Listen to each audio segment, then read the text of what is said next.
Isang magandang araw mga kasolid, ang pagbabalik ng The Filipino Flash Nonito Donaire Jr. WBA World Title. Nonito Donaire umaming kinakabahan na Elijah First kontra kay King Arthur Villanueva. Matinding banta nga mga kasolid, isusunod daw ang ating pangbatong si Angas ng Pinas. Maraming ang mga boxing fans na nagtatanong kung kailan ba ulit lalaban at babalik sa ring itong si Nonito Donaire Jr.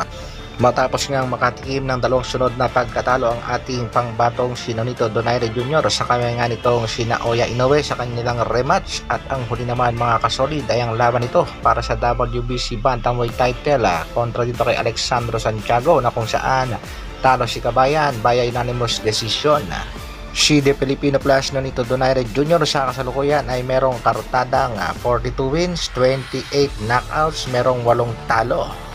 Pero nakatatak at nakaukit na nga mga kasolid na ang ating pangbatong si Nonito Donaire Jr. ang kaisa-isahang boksingero nga nagpahirap dito sa tinaguriang Japanese monster na si Naoya Inoue sa kanilang unang bakbakan, na kung saan inapos lang si Kabayan, kung hindi talo itong hapon.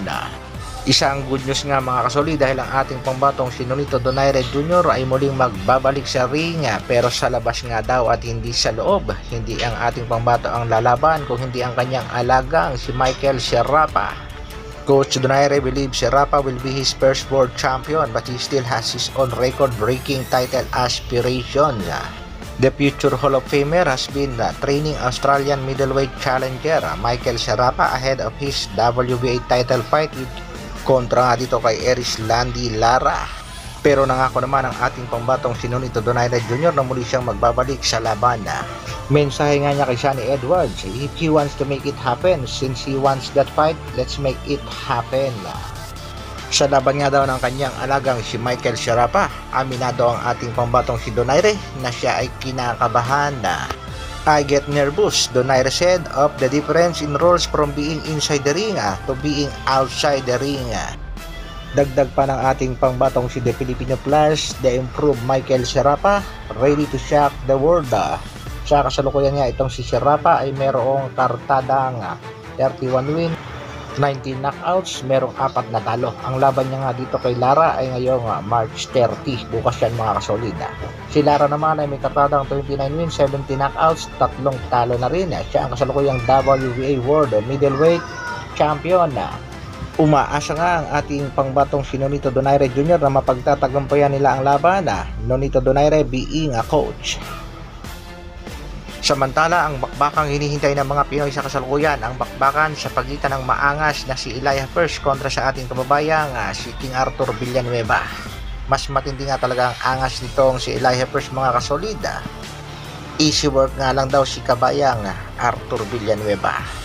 Nag-aangas lang naman itong si Elijah First mga kasolid dahil napabagsak niya ang ating isa sa mga mabigat na pangbato sa Super Bantamweight Division na si Magic Mike Plania sa ikatlong round ng kanilang bakbakan. Panoorin nga natin mga kasolid at ating balikan kung paano na knockout ni Elijah First si kabayang Magic Mike Plania.